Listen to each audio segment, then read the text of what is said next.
Blessing had always been the kind of person who believed in fairy tales. Growing up in the bustling city of Ekpoma, she envisioned her life as a love story waiting to unfold. At 17, when she met Peterson, a charming and ambitious boy with a smile that could light up the darkest of rooms, it felt like the beginning of forever. Their love grew, intertwined with the shared milestones of a high school prom, university admissions, and late-night calls during exams.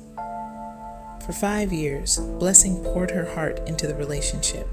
She celebrated Peterson's wins, stood by him during his struggles, and made countless sacrifices. She had imagined their future together: graduation, careers, marriage, and perhaps even a little apartment in Lakeview with a view of the water. But reality, as it often does, had different plans. The truth revealed itself in shards of betrayal, a whispered conversation, a misplaced text, and then an avalanche of revelations. Peterson was not only unfaithful, but had also used manipulation as a tool to keep her in a cycle of guilt and confusion. He made her believe she was too demanding when all she asked for was honesty. He twisted her insecurities, shaping them into chains that bound her to him. When Blessing graduated, it was supposed to be a time of celebration. Instead, it became the moment of her liberation. She ended the relationship with a quiet dignity, refusing the theatrics of confrontation. She simply walked away, carrying the weight of a love that had lost its truth. With her degree in hand and her heart shattered, Blessing decided to leave Ekpoma for a while. She traveled to Abuja, where her aunt lived, seeking solace and a change of scenery. Abuja's serene landscapes and slower pace became the backdrop for her healing.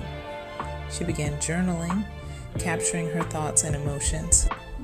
Each page turned into a canvas where she painted her pain, hopes, and dreams. Blessing also rediscovered her passion for photography. She roamed the streets, capturing the lives of strangers through her lens. The stories behind every frame fascinated her: the woman selling fruits by the roadside, the children playing football on dusty fields, the old man with eyes full of history. These stories were pure, untainted by lies or manipulation. She enrolled in a short course on digital storytelling, combining her love for writing and photography. The creative process became her therapy.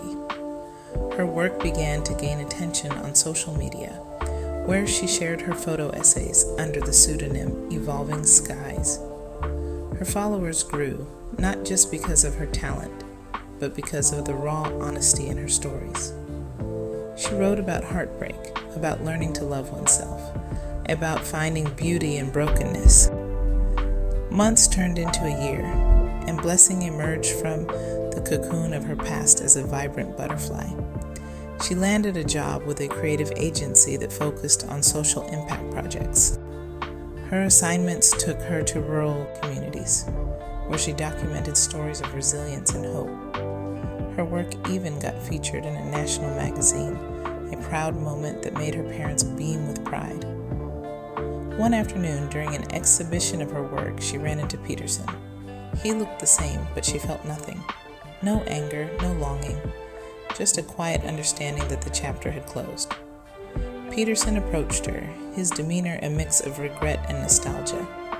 He attempted to apologize, to reminisce about their shared history, but Blessing, with a gentle smile, simply said, "I wish you well."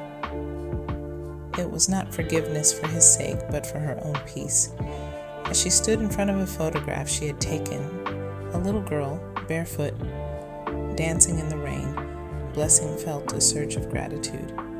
Life had not turned out the way she had imagined at 17, but it had given her something far more precious. It had given her strength, clarity, and a story worth telling. And so, under the evolving skies, Blessing continued to create, love, and live. She had learned that true stories, the ones worth telling, are not always about love that lasts, but about love that transforms.